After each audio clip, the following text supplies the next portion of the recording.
Hey guys, good evening. It's time for your daily devotional from Zion's River. Um, Thought we'd try to do some in the evening and some in the morning and see how that went with you guys and with your schedules and all of that. So if you guys want to give us some feedback on timing, that would be an awesome thing.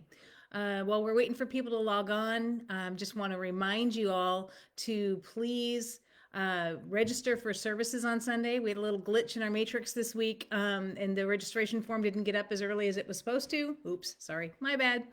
But it is up now, and we really need to encourage you. We absolutely have to encourage you. You got to register because we are maxing out our services, especially our second service. And so please, please, please register. We're working on some solutions to be able to make sure that everybody can come in.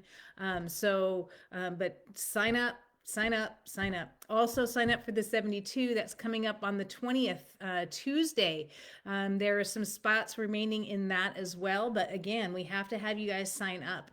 If you can't make it into the building, we are doing everything live online as well. 72 as well will be on all of our platforms, Facebook, um, the website, the app, and YouTube. So everything will be available for that. So thank you guys for signing in, checking in. Hi, Cindy. Hi, Anthony. It's good to have you guys on here tonight. So I don't want to keep you long because in the evening I know that we all have dinner to get to and we're all tired and it's been a long day. I do want to encourage you that if you are Jim's friend on Facebook, he did a post today about posting your dog or your pet or whatever. I noticed that my future daughter-in-law posted a picture of Jeffrey, her fish. But it's been a lot of fun just to look at that. So go ahead and just pop up a picture of your pet. And if you don't have a pet, draw a picture of a pet you'd like to have and put that up there. It's just kind of fun engagement that way. So I just want to just let you guys know a little bit of what the Lord's been poking me with today. So last night, Angelica and Ramses and baby Thea came down and had dinner with us. And it was awesome just to be able to spend time with my sweet little granddaughter. And she's so cute and she's just doing all these things now and she's yakking away. She's not using any words, but she's yakking away and she's doing all this stuff. And she was having so much fun going behind our couch in the living room. And she would just go back and forth and she'd stick her head out and she'd laugh. And then she'd go back the other way and she'd laugh. And we were having so much fun with her doing that. And she came out from behind the couch. And we have two couches that, butt up against each other like this. And she came out from behind the couch and she was doing something. And then she decided she wanted to go behind the back again. And so she's trying to go in between these two couches that are butted up against each other. And she doesn't fit. And she knows where she wants to be. She knows how fun it was to be back there. She knows what she wants to do. She remembers being behind the couch, but she's in this corner and she's stuck in this corner. And so she's like sticking her arm in through the little spot and then she pulls it back out and she's getting all frustrated and she spins around and she sticks her other arm in there and she's just getting more and more and more frustrated the whole time. Because what she was trying to do was to make her own path to where she wanted to be, what she wanted to be doing, where she wanted to be standing, the territory that she was called to be in, right? But she was trying to make her own path there in a way that there wasn't a way to go that way. It was blocked off. And so what she had to do, finally, we were cracking up because she was so mad. She was so frustrated. And finally, Grandpa took her by the hand and he led her around the end of the couch. And she got to be back where she wanted to be. And she was overjoyed. And she was laughing and immediately all the frustration, all of the frustration that she had and all the anger that she had just melted away because she was back doing what was her greatest joy, which was, running around behind a couch. She's 14 months old.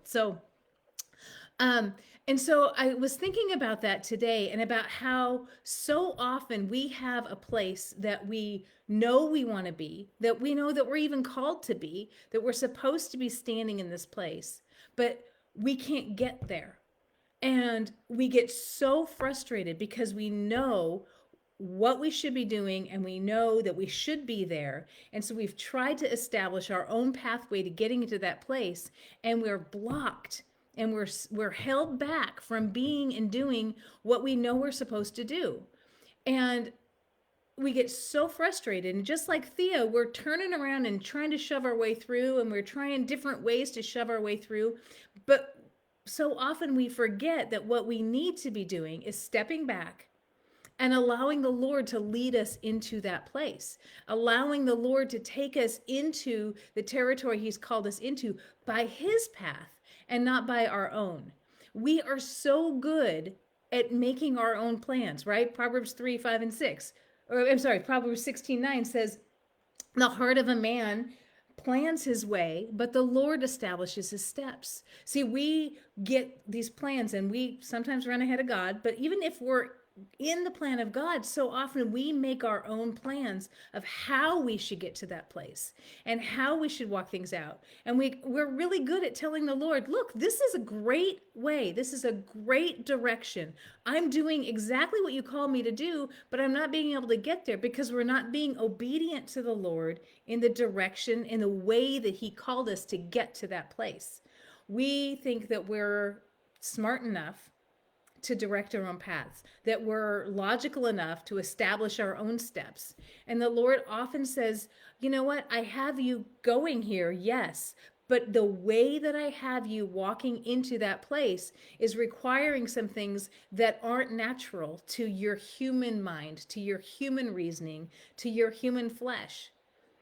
So we look at the way that we have dealt with our illnesses, we dealt with our relationships, dealt with our jobs and our education and all of these things.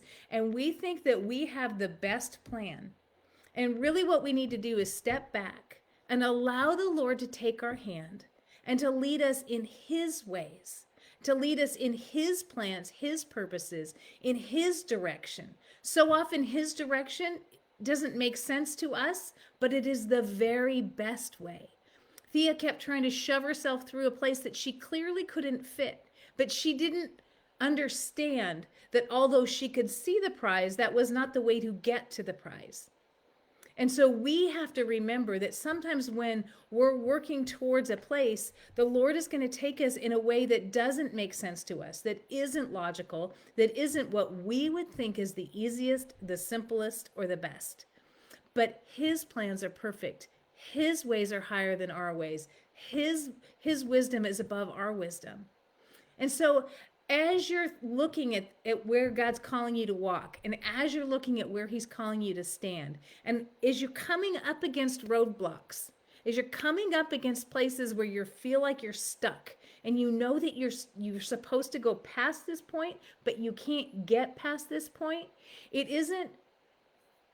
it's a place not where you're to be praying, Lord, is this not where you want me to go? Because you've already established that. It's, Lord, how do you want me to get there? What do you need me to do? How do you want me to walk this out? What steps do I need to take that I'm not seeing, that I'm not comprehending, that aren't logical to me? And so your prayer life becomes different. It's, Lord, yes, I see where you're taking me. Yes, I see where I'm supposed to go. But Lord, I don't know how to get there. And so show me, lead me, direct every step of my path. And in that, then you have the joy. You have the even when the journey is longer than you think it ought to be, even when the journey is harder than you want it to be, you have the joy of realizing and knowing and seeing that He's taking you in a perfect way to the place of your perfect joy and to perfect submission to who He is. So if you feel like you're stuck, then step back, ask the Lord, lead me, Lord, direct me, guide me, and say yes to what He's calling you into. So I pray that that blesses you tonight. I pray that there's some freedom in that. And even if it's hard, that there might be some freedom in that. And I pray that as you rest tonight, as you dream tonight, you will dream of the direction that the Lord is taking you into. So I pray you guys have a great night. We look forward to seeing you on Sunday, whether live or on the internet.